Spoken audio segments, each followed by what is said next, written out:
Hari ini Bapak Ibu kita akan melanjutkan perjalanan kita saudara. Kalau Anda perhatikan, kalau kita perhatikan beberapa waktu ini, saya terus membahas mengenai kitab Kejadian, mulai dari Kejadian pasal yang ke-11 dan seterusnya ya saudara. Juga melalui NDP, melalui doa pada hari Sabtu, ibadah pada hari Minggu seperti ini, kita terus saya ingin saudara bisa nangkep urutan ya saudara, urutan cerita dari Alkitab dan kemudian kita bisa nangkap firman-Nya, menangkap pesan-pesannya untuk kehidupan kita di saat sekarang ini. Bapak Ibu, mari kita membuka dalam kitab Kejadian pasal yang ke-16 ayat yang ke-15. Kejadian 16 ayat yang ke-15, hari ini kita akan merenungkan satu tema, ya mungkin Anda sudah tahu tersebar di flyer, Papa Ismail dan Papa Ishak apakah orang yang sama? Apakah sama saudara? Ya, bapaknya Ismail sama bapaknya Ishak apakah sama? Ya, subtemanya adalah Tuhan menghendaki perubahan hidup. Ya, perubahan manusia batin ini saudara. Kejadian pasal yang ke-16 ayat yang 15 berkata, lalu Hagar melahirkan seorang anak laki-laki bagi Abram dan Abram menamai anak yang dilahirkan Hagar itu siapa? Ismail. Jadi kalau ditanya siapa papahnya Ismail, ayat ini jelas menjelaskan kepada kita. Ya, Hagar melahirkan seorang anak laki-laki bagi Abram, saudara, karena Sarai memberikan saran kepada Bapak Abram untuk mengambil Hagar menjadi istrinya. Setelah sekitar 10 tahun, Sarai tak punya anak, saudara. Padahal dalam Kejadian pasal yang ke-12 Tuhan menjanjikan bahwa Abram dan Sarai akan punya anak. Ya, lalu setelah ditunggu 10 tahun, katakan 10 tahun. Itu waktu yang lama gitu ya saudara. Mungkin Tuhan pernah bicara sama kita ya. Waktu kita masih zaman ibadah di gereja sama-sama saudara ya. Zaman apa istilahnya tuh? Tatap muka lah ya. Ibadah tatap muka, offline atau onsite gitu ya istilahnya saudara. Onsite service. Kita mendengar janji Tuhan ya. Lalu janji Tuhan itu sepertinya belum terjadi saudara sampai hari ini ya. Ini sudah berapa tahun? Oh belum setahun ya, 6-7 bulan saudara, ya waktu yang juga lama, apalagi setiap hari kerjaannya cuma rebahan melulu saudara, pasti itu waktu yang sangat lama itu kalau rebahan melulu saudara. 10 tahun lalu Sarai mulai berpikir, ya saya sudah sampaikan dalam MDP yang lalu saudara, dia mempersingkat dalam tanda kutip, mempersingkat waktunya Tuhan, lalu berjalan dalam waktunya sendiri dan akhirnya Abram punya istri yang namanya Hagar. Lalu dikatakan di sini tadi bahwa Hagar saudara melahirkan seorang anak laki-laki. Dan kemudian anak itu dikasih namanya Ismail saudara, ya Ismail. Kejadian pasal 17, mari kita buka ayat yang kelima saudara. Kejadian pasal yang ke-17 ayat yang kelima. Karena itu, ini adalah kejadian peristiwa di mana Tuhan menjumpai Abraham saudara. Ya. Lalu mengatakan sebuah statement yang sangat kuat, aku ini Allah yang maha kuasa, Allah El Shaddai. Dan Tuhan memperbaiki atau memperbaharui janjinya, covenant-nya dengan Bapak Abraham. Karena itu namamu bukan lagi Abram, melainkan siapa? Abraham. Karena engkau telah kutetapkan menjadi Bapak sejumlah besar bangsa. Abram artinya Bapa yang besar, the great father, Abram. Abraham artinya Bapa bagi banyak orang. Ya saudara, Bapa bagi banyak bangsa, Abraham. Apa yang beda?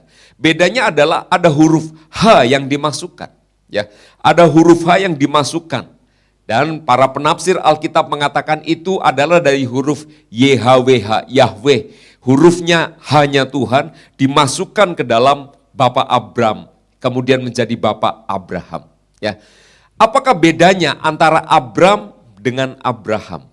Ya saudara, dan kemudian dalam Kejadian pasal yang kedua, Kejadian 17 ayat 18 boleh dibukakan juga. Kejadian 17 dan Abraham berkata kepada Allah. Sekarang namanya sudah siapa? Abraham.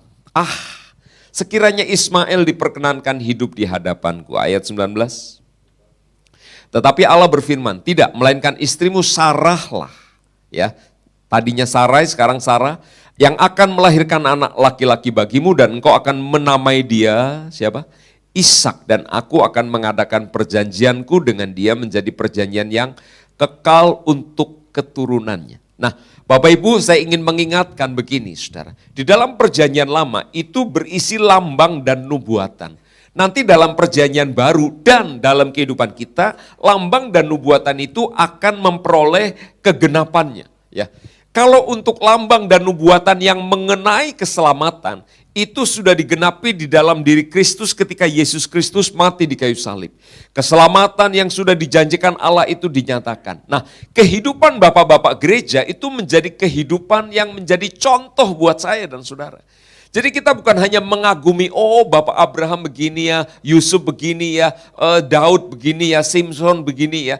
Bapak Ibu, itu adalah satu kehidupan yang menjadi contoh buat kita dan bagaimana kita menghidupi satu sisi atau satu segmen dalam kehidupan kita, saudara. Nah, hari ini ada pertanyaan, Papa Ismail sama papahnya Ishak sama atau tidak ya? Kalau kita lihat dari ayat-ayat tadi, saudara, kita melihat papanya Ismail, siapa namanya tadi? Abram, saudara. Papanya Ishak siapa? Abraham. Ya, sama enggak? Kalau Anda lihat orangnya nih, kita pasang kamera di sana ya, saudara. Kamera keempat, saudara. Maka Anda lihat ya orangnya sama. Yang itu jenggotnya ya sama, ya.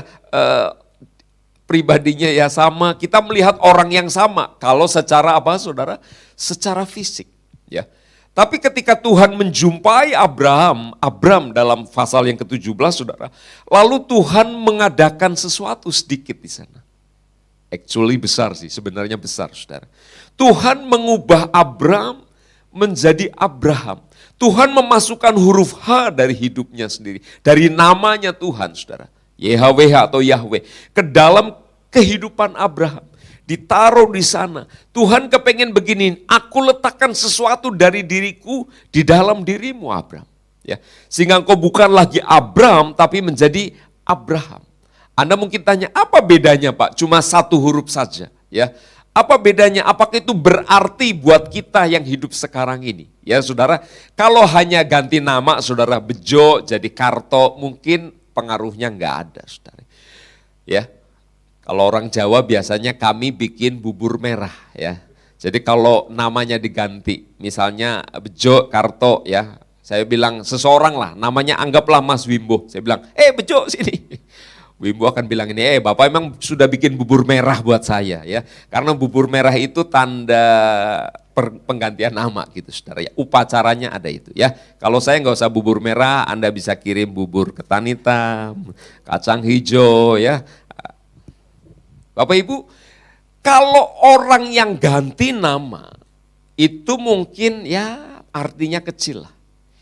Tapi kalau Tuhan ganti nama seseorang, itu pasti maksudnya luar biasa besar, saudara.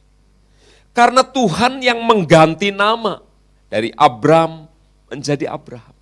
Ingat ada orang-orang atau tokoh lain yang juga diganti namanya oleh Tuhan. Ya, nanti cucu dari Abram namanya Yakub diganti menjadi apa? Israel. Ya, namamu Israel. Dalam perjanjian baru ada tokoh juga yang diganti namanya. Ya, dari Simon menjadi siapa? Simon menjadi siapa? Petrus. Ya. Kita kemudian kenal namanya Simon Petrus, saudara. Apakah penggantian nama dari Tuhan itu hanya sekedar supaya gampang nyebutnya, enak dipanggilnya? Jawabannya tidak, saudara. Tuhan sedang mengganti nama seseorang, artinya ketika Tuhan sedang mengganti nama, artinya Tuhan itu sedang mengganti manusia batin dari orang itu, saudara. Tuhan ingin mengganti sesuatu di dalamnya, ya. Dari Abram, Bapa yang besar, itu nama yang bagus ya saudara, Bapa yang besar. Menjadi Bapa banyak bangsa. Dan mengganti nama ini sesuai dengan tujuan Tuhan, memilih Abram menjadi bangsa yang besar di kemudian hari. Ya, sesuai dengan tujuan Tuhan. Dari nama Simon menjadi Petrus itu adalah sesuai dengan tujuan Yesus Kristus menjadikan Simon yang artinya goyah, buluh. Ya, tanaman seperti buluh, seperti ilalang gitu saudara. Yang mudah goyah, menjadi batu karang yang kokoh dan stabil. Pasti ada maksud Tuhan ketika mengganti nama. Kadang-kadang dalam peristiwa baptisan air saudara, ada orang minta nama kepada saya. Pak, boleh nggak kasih nama baptis? Ya, lalu saya kasih nama saudara, kasih nama ya. Saya doa, saya pikirkan, dan Tuhan memberikan nama-nama itu saudara ya. Ada orang-orang yang ketika dibaptis tanpa ngomong kemudian, Pak, nama baptis saya ini. It's okay, buat saya nggak masalah. Yang penting bukan hanya namanya yang berubah, tapi apanya? Manusia batin di dalamnya ini yang berubah. Ya, karena baptisan kan juga dimaksudkan bukan untuk Anda masuknya kering, celup, lalu 3 jam kemudian jadi basah. 3 detik lah, enggak 3 jam. Bukan hanya itu saudara, ya. Tapi ada sebuah perubahan. Manusia lama kita dikuburkan bersama-sama dengan Kristus yang sudah mati. Lalu Yesus bangkit, kita juga dibangkitkan dalam satu hidup yang baru namanya. Itu peristiwa baptisan saudara. Tuhan menghendaki bahwa saya dan saudara ngalamin perubahan. Ya, oke, papanya Ismail dengan Ishak sama atau tidak? Ini yang ada di studio 1 sama atau tidak? Ingat ya, nggak boleh makan soto di sini. Fisik orangnya sama, tapi manusia batinnya sudah mengalami perubahan, saudara. Ya, ketika Tuhan mengubah Abram menjadi Abraham, maka sesuatu Tuhan adakan di dalam kehidupan Bapak Abraham. Ya, mari kita lihat, saudara, dalam 1 Korintus pasal yang ketiga. 1 Korintus pasal yang ketiga. Kita akan baca ayat 1 sampai yang keempat. Anda lihat di layar saudara, dan aku saudara-saudara pada waktu itu tidak dapat berbicara dengan kamu seperti dengan manusia rohani, tetapi hanya dengan manusia duniawi yang belum dewasa di dalam Kristus. Ayat 2, susulah yang kuberikan kepadamu bukan makanan keras, sebab kamu belum dapat menerimanya. Dan sekarang pun kamu belum dapat menerimanya. Ayat 3, karena kamu masih manusia duniawi, sebab jika di antara kamu ada saudara, iri hati dan perselisihan, bukankah hal itu menunjukkan bahwa kamu manusia duniawi dan bahwa kamu hidup secara manusiawi? 4, karena jika yang seorang berkata, aku dari golongan Paulus, dan yang lain berkata, aku dari golongan Apolos, bukankah hal itu menunjukkan bahwa kamu manusia duniawi yang bukan rohani? Bapak Ibu, di sini kita melihat ada 2 yang berkali-kali diulang-ulang. Yang pertama manusia duniawi, yang kedua manusia rohani, saudara. Tapi dua-duanya adalah jemaat di kota Korintus. 2 kelompok ini adalah jemaat di kota Korintus, saudara. Ya, jadi saudara perhatikan, ada nama Abram, kemudian ada nama Abraham. Ada sebuah perubahan. Tapi Abram pun adalah juga orang yang mengikuti Tuhan, mengikuti jalan Tuhan. Bukannya enggak mengikuti, saudara. Yang disebut dengan manusia duniawi, bahasa Inggrisnya itu karnal, saudara. Manusia daging, saudara. Ya, bahasa yang lainnya adalah sarkikos. Ya, sak itu daging. Jadi orang-orang di Korintus pada waktu itu, kapan? Ya, waktu itu, ya. Itu dikatakan, aku tidak dapat berbicara dengan kamu dengan manusia rohani, tapi dengan manusia duniawi. Waktu itu, kenapa? Karena kamu belum dewasa. Jadi rupanya saudara, orang-orang Kristen, anak-anak Tuhan yang masih baru lahir baru, anak-anak saudara, dan kemudian masih terombang-ambing dengan segala hal. Ya, apalagi di ayat yang ke-4 ini saudara, ya, ada kelompok-kelompok saudara. Aku ini golongan Paulus, kenapa? Wah, aku seneng, aku ngefans sama dia. Dia pengajar yang luar biasa, dia bisa ngajar dari pagi sampai sore dan kami nggak ngantuk. Aku golongan Paulus aja. Ya, dia luar biasa, rasul yang dipakai Tuhan. Yang lain berkata, oh aku Apolos. Apoloslah yang pertama-tama memperkenalkan aku sama Tuhan. Aku ini golongan Apolos. Wah, Apolos itu luar biasa, semangatnya luar biasa. Yang lain lebih hebat lagi, oh aku golongan Kristus. Ya. Paulus lewat, Apolos lewat. Aku golongan Kristus. Paulus menulis surat kepada mereka, saudara. Sekalipun namanya dijadikan salah satu kelompok yang hebat, Paulus nggak langsung bangga lalu dia, oh kamu golongan ini, oke lah kamu berasnya dapat 2 kilo, yang lain sekilo saja. Paulus nggak gitu, saudara. Kamu ini manusia duniawi, alias kamu ini masih karnal, masih daging. Ya, Bapak Ibu, saya ingin kita sadar bahwa ketika tertulis dalam Alkitab itu bukan hanya cerita kuno, cerita 2000 tahun yang lalu, 4000 tahun yang lalu. Itu adalah cerita kita, saya dan saudara juga pada hari ini. Ya, jadi mari kita cek, saudara, hari ini kita ini masih manusia karnal, manusia duniawi, atau manusia rohani, saudara. Abram, papanya Ismail, atau kita sudah mengalami perubahan menjadi Abraham, papanya Ishak. Ya, mari kita renungkan, saudara. Karena cerita ini, saudara, bukan hanya cerita indah di Alkitab dituliskan hanya, oh gitu, bukan itu. Tapi ini dituliskan supaya saya dan saudara berkaca. Oh iya, aku ini masih manusia duniawi. Pikiranku masih pikiran duniawi. Tapi jangan lupa, ini juga orang Kristen. Tahu Kristen, ya saudara, orang percaya. Kalau dibilang, oh kamu bukan orang percaya, oh saya orang percaya, saya percaya Yesus. Tapi pikirannya, perasaannya, tindakannya, keputusannya masih duniawi. Dunia ini begitu menguasai orang ini.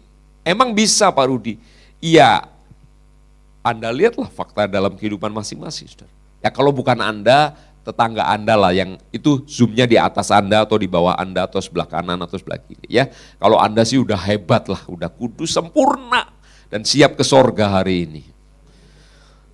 Ya belum Pak Rudi, oke. Bapak Ibu, mungkin kita masih berpikiran seperti itu. Ya. Apa tadi? Ayat 3, perselisihan, iri hati. Ya, kemarin kan Sabtu saya baru ngaku dosa ini, saudara. Saya kadang-kadang kalau lihat teman-teman di Facebook suka iri hati, saudara. Ya, wah yang ini kok pelayanannya hebat. Sementara Facebook saya kosong, saudara, bertahun-tahun kayak gitu terus. Ya, saya jadi iri hati kepada teman-teman itu, saudara. Rasanya nggak ada banyak hal yang saya bisa banggakan, rasanya, saudara. Ya, perselisihan. Kenapa orang berselisih satu sama lain? Ya banyak macam, saudara. Oke, jadi Anda mulai lihat ini sekarang dan timbang-timbang, saudara, saya ini Abraham atau Abram, Sarah atau Sarai, manusia lama yang namanya Simon atau Petrus. Pak, saya rasanya sedang dalam perjalanan menjadi Abraham. Oke, puji Tuhan. Apa sarana Tuhan? Apa saran Tuhan mengubah hidup saya dan saudara? Sarananya adalah firman dan Roh Kudus, saudara.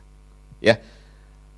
Kita kadang-kadang nyanyi lagu ini, Tuhan jamah hidupku, jamah hatiku. Oh, kita dengar orang bilang, oh Tuhan menjamah. Lalu kita nanya, gimana ya cara Tuhan jamah?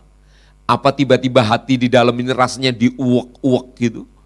Apa kita rasanya tiba-tiba jadi pusing, kayak sesuatu yang berat? Atau apa dijamah itu?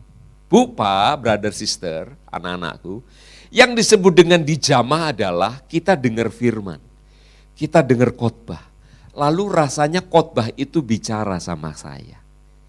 Itu namanya Tuhan sedang jamah, itu hanya sebuah istilah. Atau bahasa lain Tuhan sedang bicara, atau Tuhan sedang mengurapi kita. Kita rasanya aduh sedih banget ketika nyanyi sebuah lagu, kita rasanya tersentuh. Nah itulah yang disebut dengan dijamah oleh Tuhan. Kalau kita pengen rasa yang dada ini diuak-uak, pikiran ini rasanya diputar balik, bukan itu, saudara. Kalau itu mungkin kurang darah, gitu. Atau tekanannya rendah, atau gula darahnya lagi rendah, saudara. Tapi ketika kita sadar Tuhan bicara sama kita, oh itu namanya Tuhan jamah. Ketika saya cerita, saya ini iri hati sama teman-teman orang lain. Lalu kalimat itu jadi seperti bicara sama Anda. Itu namanya Tuhan sedang menjamah. Nangkep ya Bapak Ibu ya, saya harap kita bisa nangkep, saudara. Ketika kita mendengar firman apapun dan bagaimanapun, lalu rasanya itu, teng, Tuhan sedang menjamah kita, saudara.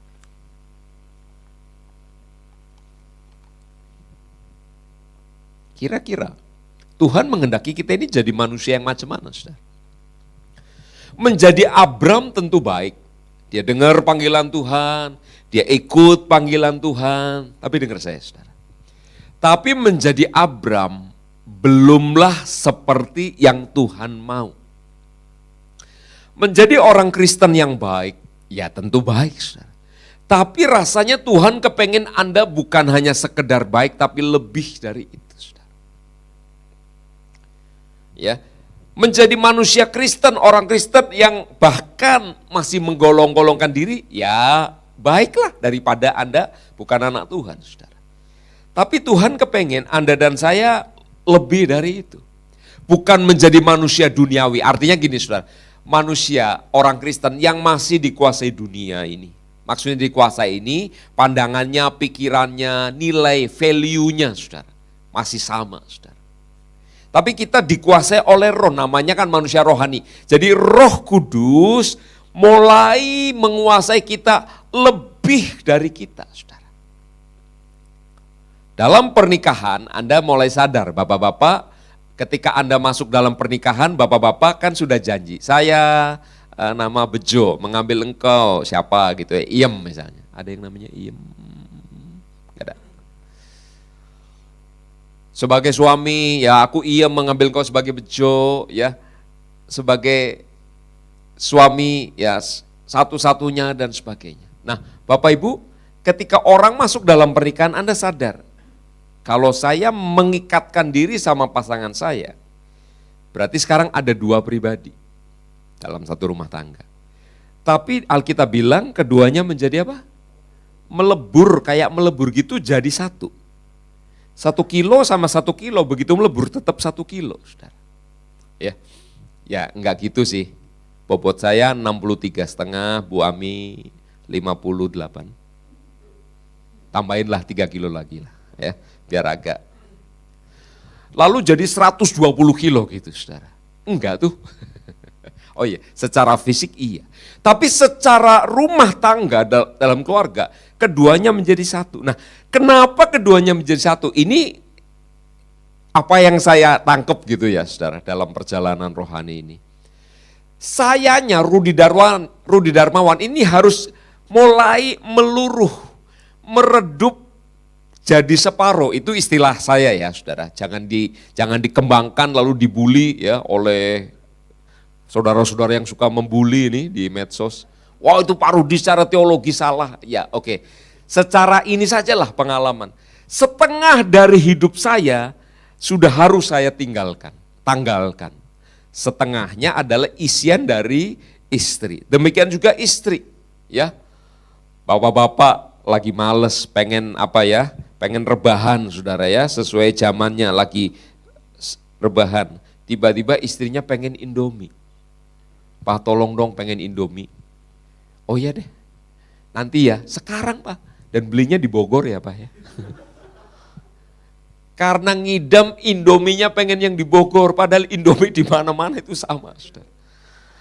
Namanya sudah jadi suami, apa yang harus dilakukan? Ambil kunci motor, pergilah cari Indomie ke Bogor, saudara. Ya. Bapak-bapak lagi tiduran, tiba-tiba ting ide pengen kopi. Istrinya lagi tiduran, kopi dong. Maka terpaksalah istrinya turun, pergi ke dapur, ya, lalu bikin kopi 2 ember, saudara.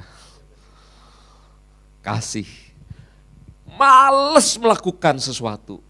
Tapi ketika kita masuk dalam pernikahan, sebagian dari diri kita harus ditanggalkan.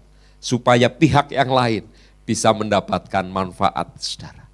Ya, demikian juga ketika saya dan saudara mengikut Tuhan. Dulu kita begitu dipengaruhi dikuasai oleh dunia. Pelan-pelan kita harus meluruhkan itu, melepaskan itu. Dan Roh Kudus minta apa? Saya belajar untuk memenuhinya. Roh Kudus minta apa? Saya belajar untuk memenuhinya. Saya harap Anda bisa nangkep. Boleh angkat tangan saudara yang nangkep nih? Yang YouTuber juga Anda boleh angkat tangan, saya tahu Anda. Iya. Saya nggak kepengen Tuhan melakukan ini. Tapi karena Tuhan kepengen saya melakukan ini, saya akan lakukan. Saya pengen melakukan sesuatu, Tapi Tuhan tiba-tiba bilang ini, jangan lakukan itu. Aduh Tuhan, saya kepengen, tapi karena Tuhan bilang jangan, ya sudah, aku tidak lakukan lagi. Ya saudara, itu namanya manusia rohani. Menurut kita, Tuhan itu sekarang ini memerlukan manusia Abram, manusia daging, atau Abraham, manusia rohani. Saudara. 1, Abram. 2, Abraham. Perlu yang mana? Yang di Zoom, perlu yang mana? Nomor 2 ya, Abraham. Pertanyaannya adalah, kenapa Tuhan menghendaki perubahan hidup? Kenapa Tuhan menghendaki manusia Abraham? Manusia-manusia rohani yang ada di akhir zaman. Bapak Ibu yang dikasihi Tuhan, kita lihat gerakan dari gereja Tuhan Bapak Ibu. Tuhan sedang bergerak, kita enggak tahu, kan Pak Niko minggu lalu katakan ini, jangan bilang nanti setelah pandemi Tuhan masih jauh, jangan bilang itu. Jangan bilang juga Tuhan besok datang, juga jangan saudara. Tapi kalimat yang tepat adalah Tuhan segera datang. Dan di dalam urgensi waktu yang pendek ini, Tuhan mau mengadakan namanya kebangunan rohani saudara. Dan kebangunan rohani itu harus dimotori oleh generasi yang disebut dengan generasi Yeremia. Anak-anak muda yang cinta Tuhan, mati-matian saudara dipenuhi dengan Roh Kudus. Ya. Tapi mari saudaraku yang dikasih Tuhan, ya, terutama juga para kita yang punya hati untuk generasi ini, saudara. Siapa yang punya punya hati untuk generasi? Ya semua kita seharusnya. Bukan cuma ketua kaum muda atau ketua JC, saudara. Bukan cuma gembala, tapi semua kita. Apa yang terjadi dengan anak-anak muda? Ya. Beberapa kali pembicaraan saya dengan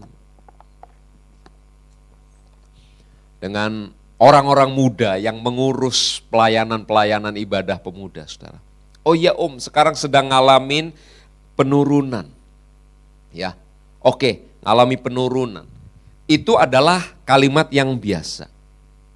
Tapi apa yang terjadi sebetulnya? Dengerin saya baik-baik, saudara. Yang terjadi adalah iblis di masa yang sangat singkat ini sedang bekerja sangat keras untuk meraup sebanyak mungkin anak-anak muda sehingga anak muda tidak masuk surga. Ya. Dan anak-anak muda ketika diambil satu generasi, maka generasi berikutnya udah pasti menjadi generasi yang hilang. Ingat, ketika zamannya Esther, saudara, Haman bilang gini, nanti semua orang Yahudi ini akan dibantai habis. Dan kalau orang Yahudi dibantai habis, maka hilanglah keselamatan. Karena Mesias akan lahir dari sana, saudara. Kalau itu habis, maka habis. Tidak ada keselamatan. Tapi Tuhan tidak kehilangan cara. Jadi sekarang Tuhan sedang bangkitkan generasi Yeremia. Ya. Tapi beberapa Anda mungkin berkata gini, Pak, tapi kayaknya susah banget. Sulit banget. Saya membaca satu buku, saudara. Apa yang terjadi dengan anak-anak muda? Mari renungkan. Mungkin itu ada di sekitar kita dan mungkin itu adalah anak kita juga. Ya, anak-anak muda sedang kehilangan yang pertama namanya kepolosan. Waktu kecil, saudara, ya, anak-anak kecil itu polos. Tante, bagi permennya dong. Kenapa? Karena Tante Yung selalu bawa permen kemana-mana, saudara. Tapi yang gede udah malu minta sama Tante Yung. Dia cerita dulu, Tante Yung di Bogor ini ada penjual permen ya. Muter ya, ujungnya Tante Yung tahulah kamu pengen permen. Anak kecil polos. Ketika remaja, ingat ketika remaja, terutama SMP, Bapak Ibu tolong perhatikan, SMP. Itu anak muda gampang sekali hilang, saudara. Mereka kehilangan kepolosan, kenapa? Zaman yang lalu, ya zamannya Mas Wimbo SMP, wah nontonnya MTV. Sekarang MTV sudah nggak ada, diganti oleh internet, saudara. Tapi anak-anak mulai hanyut di sana. Pikirannya nggak lagi polos. Ada banyak sekali kejahatan yang dimasukkan oleh si jahat, saudara. Yang kedua, anak muda kehilangan namanya figur otoritas. Ya. Dulu anak-anak, ya ini cerita kebanggaan orang tua, saudara. Ya. Wah dulu papa ini ya, lihat engkong, baru lihat matanya aja udah takut. Anak sekarang lihat mata papanya kagak takut, malah minta duit, saudara. Pah, bagi pulsanya dong. Anak-anak sekarang tidak menganggap figur yang lebih tinggi itu sebagai figur otoritas, mereka kehilangan. Kenapa? Ada banyak sebab. Mungkin orang tuanya tidak jadi contoh, mungkin orang tuanya kejam, mungkin orang tuanya meninggalkan, mungkin orang tuanya ada di rumah tapi tidak berfungsi sebagai orang tua. Sehingga anak-anak hidupnya merasa sendiri, benar sendiri. Pokoknya kalau orang tua, kepala sekolah ngomong, guru ngomong udah peduli amat. Amat aja kagak peduli. Gitu. Anak muda sedang kehilangan figur otoritas. Yang ketiga, anak muda sedang ngerasa tidak dikasihi, saudara. Kehilangan perasaan dikasihi. Di era pandemi, papa mamanya sibuk cari uang lebih lagi. Ada pekerjaan kedua, ketiga, keempat, sehingga anak-anak hanya dibiarin berbekal apa? Internet yang kuat dan gadget yang baik. Anak-anak seneng, tapi si jahat masuk. Anak-anak Bapak Ibu, handphone tidak memenuhi semua kebutuhan ya. Apalagi kebutuhan kehadiran seorang papa dan mama. Anak-anak kehilangan perasaan dikasihi. Lalu dia merasa sendiri. Dan ketika seorang anak merasa sendiri, saudara, dia akan cari perasaan dikasihi itu. Termasuk pada orang lain. Ya. Dan ketika ada seorang pemuda mungkin ngomong sama anak cewek, wajahmu kayak rembulan. Rembulan tahu? Banyak lobang dan gunung di sana. Waduh, sudah terbuai, lalu kelepek-lepek, dan akhirnya hidupnya jadi nggak benar, saudara. Demikian juga sebaliknya. Kenapa? Karena tidak ada orang tua yang berkata, nak, I love you. Nak, papa sayang kamu. Ya, nak, papa bangga sama kamu. Nak, mama sayang kamu dan sebagainya. Itunya ndak ada. Ya, yang diganti oleh teks-teks di WA, saudara. Tengkorak, apa segala. Yang keempat, anak muda sekarang sedang kehilangan harapan. Saya pernah melayani atau terlibat dalam pelayanan, ya, nggak bicara langsung. Tapi saya terlibat dalam pelayanan RTS di kota besar, di kota sedang, di kota kecil, saudara. Ketika ada tantangan, si pembicara bilang ini, siapa yang pernah berpikir untuk bunuh diri? Saya sangat kaget. Karena banyak anak-anak muda, SMP saudara, sudah terbersit untuk bunuh diri. Artinya yang keempat, mereka kehilangan harapan saudara. Ketika rasanya mungkin ditambah yang ketiga, gak ada perasaan dikasihi. Papahnya marah taunya, mamahnya juga marah. Ya, ini juga koreksi buat kita Bapak Ibu. Ya. Saya juga kadang-kadang merasa tidak adil sama anak saya, ya. Kalau anak saya ada, papa mohon maaf nak. Nilainya 92, 93, ada satu yang 64, ya. Lalu saya marah dengan yang 64, kenapa enggak diusir aja ini 64 ini?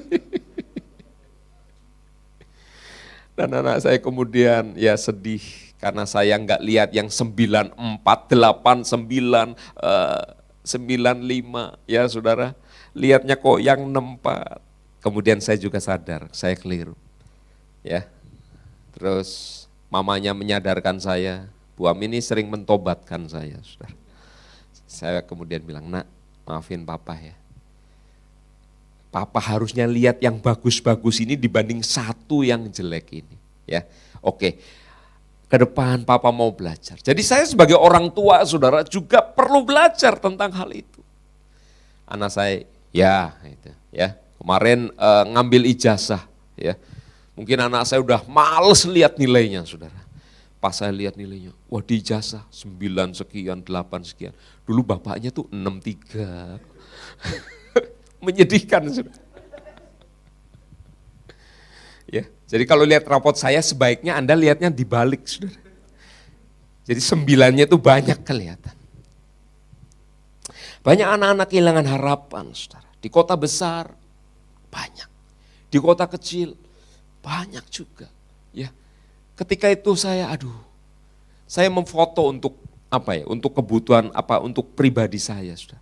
Dan saya bilang, aduh Tuhan, anak-anak ini sedang ditipu oleh si jahat. Tentu ditipu bukan, nah ayo bunuh diri, enggak Saudara.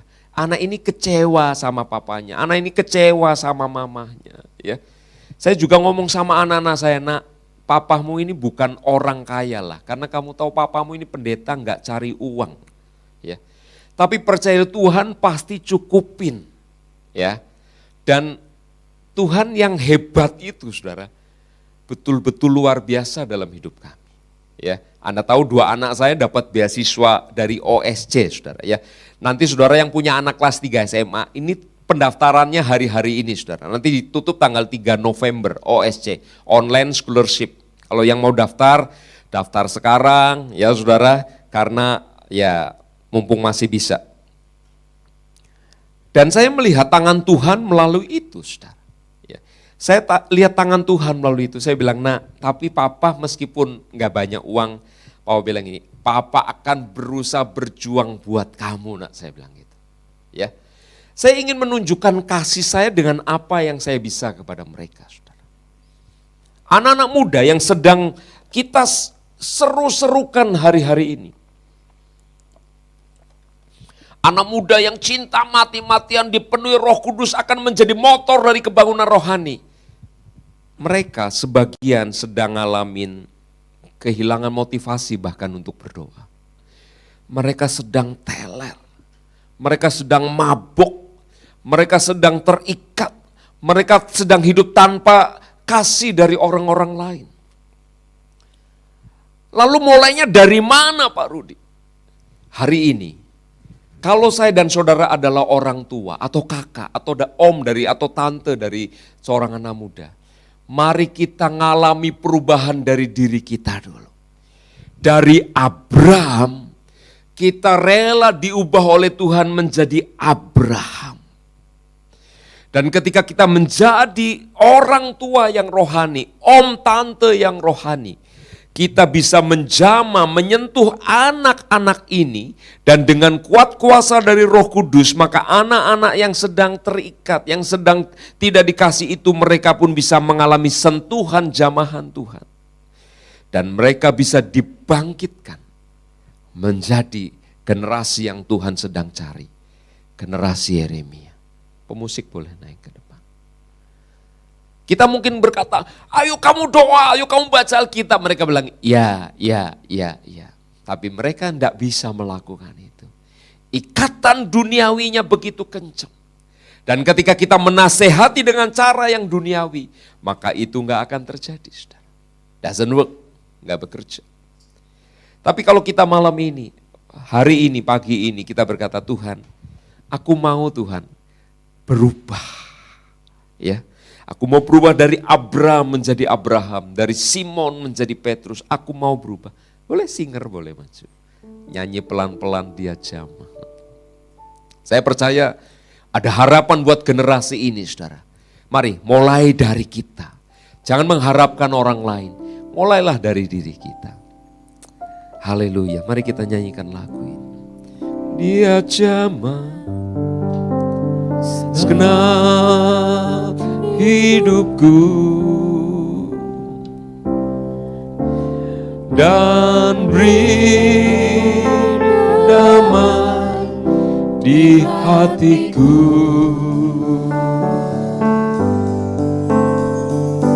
Semua berubah dan aku tahu Yesus jamah ku jadi baru. Dia jamah, dia jamah segenap hidupku dan beri damai di hatiku.